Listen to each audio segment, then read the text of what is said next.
химиялық табиғаты және салдары.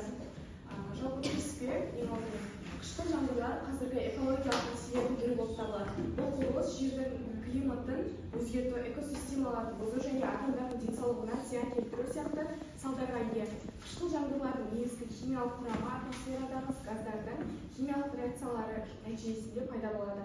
Бұл құбылыстың табиғатын түсіну және олардың әсерлерін зерттеу қоршаған орта мен адамзаттың денсаулығын қорғау үшін өте маңызды. Келесі бізде қышқыл жаңбырлардың химиялық табиғаты. Қышқыл жаңбырлар ауадағы күрт диоксиді SO2 мен азот оксидтерінің сөгілуімен немесе басқа да химиялық қосылыстардың әрекеттесу нәтижесінде пайда болады.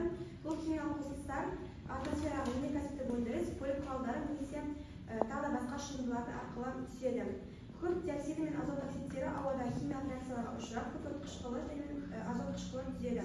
Бұл қышқылдар жаңбыр тамшыларына сіңіп, жер бетіне қышқыл жаңбырлардың түрінде түседі. Қышқыл жаңбырлардың паш негізі 5 ғасырдан төмен болады. Негізгі қалыпты жағдайда қалыпты жаңбыр 6-5 немесе 7 арасында болады. Қышқыл жаңбырлардың қоршаған ортаға әсері өсімдіктер мен топырақтарға зиян. Қышқыл жаңбыр өсімдіктердің жапырақтарына зиян келтіреді, оларды жансыздандырып, фотосинтез процесін төмендетеді және топырақтың қышқылдығын арттырып, пайдалы минералдың сіңуін қиындатады. Екінші ол су жүйелерінің ластануы. Судың pH деңгейінің төмендеуі су организмдердің өмір сүру жағдайларын бұзады, олардың көбеюіне кедергі келтіреді. Үшінші ол тұрақты экологиялық өзгерістер. Қышқыл жаңбырлар экосистемалардағы биологиялық алуан түрлерін азайтып, көптеген жағдайлар өсімдіктер түрінің жоғалуына себеп болуы мүмкін. Келесі бізде қышқыл жаңбырлардың адам денсаулығына әсері. Яғни ол адам денсаулығына зиян әсер тигізеді. Олар ауаның ластануына тікелей байланысты, денсаулық жолдарының аурулар тудырауына, сондай ауруларға келеді және де күкірт диоксиді мен азот оксидтері ауада шығарылған кезде олар денсаулық жолдарын тітіркендіріп, астма, бронхит сияқты ауруларды қоздырады. Сондай-ақ бұл заттар көздер мен теріні тітіркендіріп, аллергиялық реакцияларға алып келуі мүмкін. Қорытындылай келе, қышқыл жаңбыр бұл қоршаған орта мен адамның денсаулығына зиян келтіретін күрделі экологиялық мәселе. Олардың химиялық табиғаты мен қоршаған ортаға әсерін ескере отырып, бұл құбылысты азайту үшін шаралар қабылдау қажет. Бұл үшін өнеркәсіптік қалдықтарды бақылау, жаңартылған энергия көздеріне көшу және экологиялық білім мен сауаттылықты арттыру маңызды болып табылады.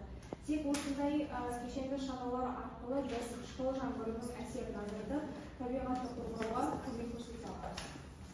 Жақсы, жарайсыздар. Нақты қамтысыздар, экологиялық проблемаларды ашып жатырсыздар. Үшінші біздің тақырып тұрмыстағы химия және қауіпсіздік мәдениеті. Біздің химия біздің күнделікті өміріміздегі ажырамас бөлік болып табылады. Тамақ дайындаудан бастап тұрмыстық тазалау құралдарын қолдануға дейін барлығы химиялық үдерісімен тығыз байланысты. Дегенмен химиялық заттар дұрыс пайдаланбау адам денсаулығына, қоршаған ортаға және тұрмыстық қауіпсіздікке кері әсерін тигізуі мүмкін. Жалпы тұрмыстағы химияның маңызы бізде көптеген бөліктерге бөлінеді. Тазалау құралдарына, яғни күнделікті қолданылатын сабын, жуғыш заттар, ұнтақ барлық химиялық заттардан болады. Косметика өнімдері, азық-түліктер және де құрылыс жөндеу материалдары және де медицина дәрі-дәрмектердің барлығы химиядан тұрады. Және де бұл тұрмыстық өмірде қолданылған химиялық заттардың қауіпсіздік шараларын пайдаланған дұрыс. Күнделікті қолданылатын натрий хлориді ағартқышта және тыныс алу жолдарын тітіркендіретіндіктен ол ағзаға зиян болып келеді және аммиак кейбір тазалықшылық кездесетін көз бен теріні күйдіруі мүмкін. Кез келген қышқылдар мен сірткілер тоғытпастан заттарды тазалау кезінде қолданылады, бірақ теріні зақымдауы мүмкін. Қауіпсіздік мәдениетін қалыптастыру бізде әртүрлі химиялық заттарды қолдану барысында өзінің қауіпсіздік ережелерін сақтау керек. Заттың таңбасын және солын мұқият оқу керек, қолғап, маска сияқты қорғаныс құралдарын пайдалану керек және жабық бөлмеде қолданылған дұрыс, балаларды алыс ұстаған дұрыс. Темір нитратының натрий гидроксидінің әрекетсіз теориясын және түзу мүмкін зерттеуін атаңыз. Мақсаты қандай зат? Алмасу реакциясы жүргізді бұл жерде және өнімдер тұнбар түзілді қайтымсыз реакция. тұнбаның түсі бізде перум гидроксиді қызыл фонда түсті. Балаларға не үйретеміз осы арқылы бізде? Алмасы реакциясы Алмасы реакциясы өнімінде тұнбаның немесе газдың суын түзілуі. Сіздің жағдайыңызда тұнбадан жақсы. Ағынан бастақтарыңыздар ма? Шып ағынан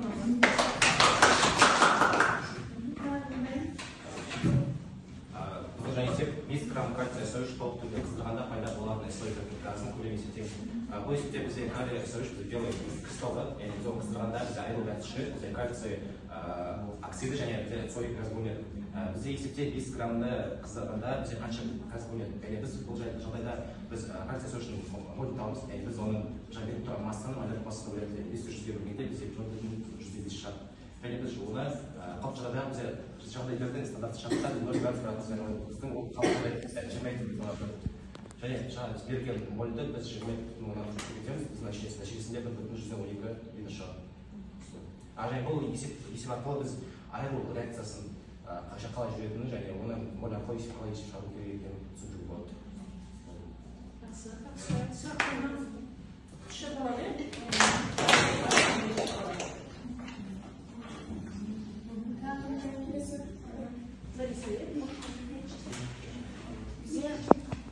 Катикарбиді суға түскенде ацетилен түседі.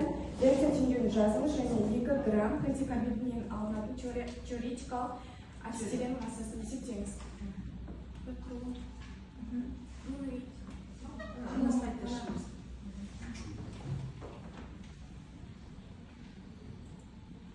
Ең алдымен бізде мақсат анықтау қандай заң және оны зерттеледі. Бізде мақсаты осы ацетилен массасын анықтау. Сосын заң бізде гидролиз нәтижесіндегі реакция нәтижесін анықтау болып табылады. Формулалардың есептеу жолдарын ашып жазу. Яғни біз мына жерде зат мөлшерін табу формуласын және конволюция формуласын қолданамыз. Содан кейін қорытынды негізгі нәтижені түйіндеу есеп неге үйренгенін баяндау. Яғни біз осы жерде катикарбин гидролиз нәтижесінде ацетиленді және катий оксидін бөліп аламыз. Нәтижесінде бізде берілген катикарбиннің оның энергия бөлеміз. Осылай зат мөлшерін тауып пропорция нәтижесінде осы ацетиленді энергия көбейту арқылы массасын табамыз. Нәтижесінде бізде 181 грамм шығады.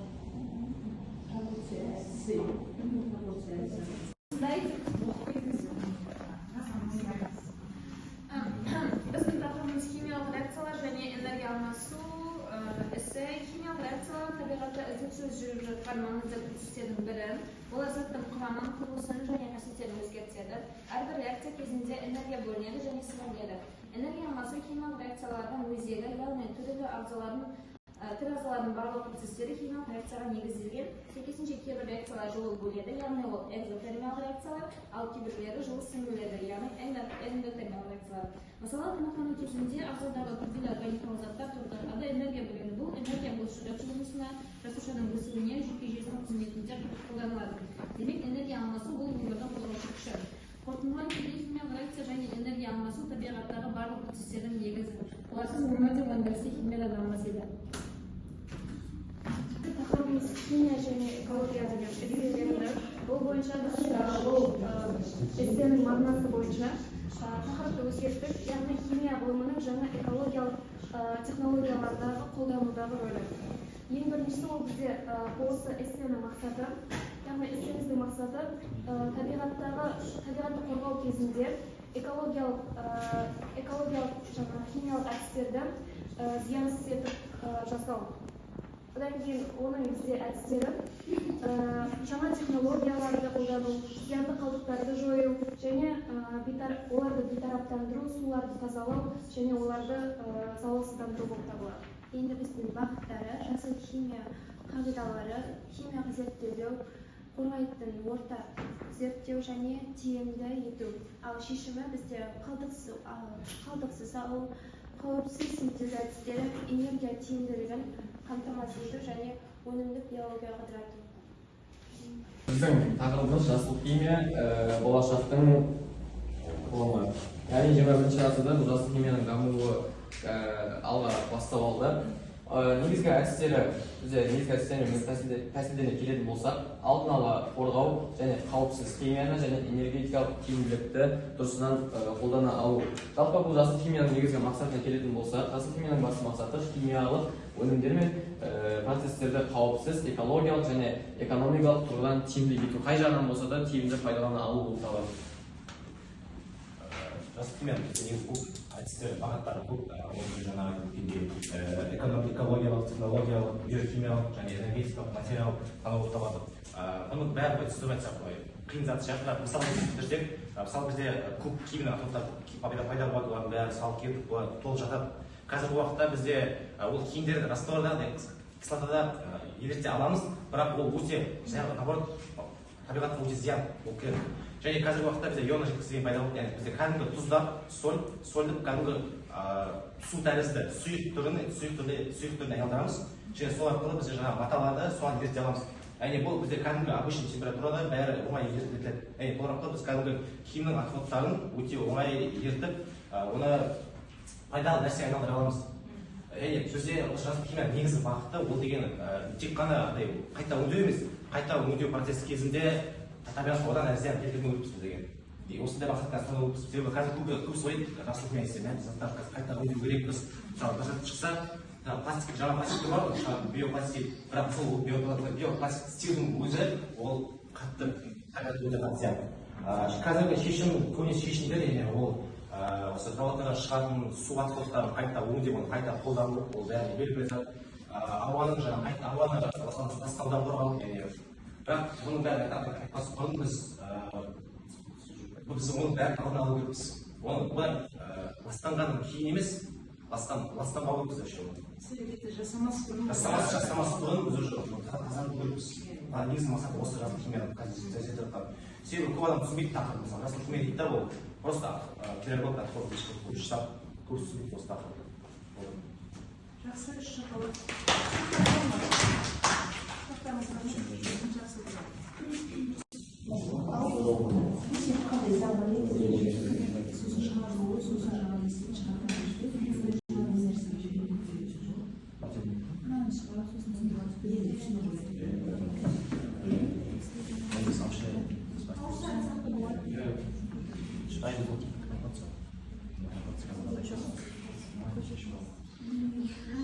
Schneiden.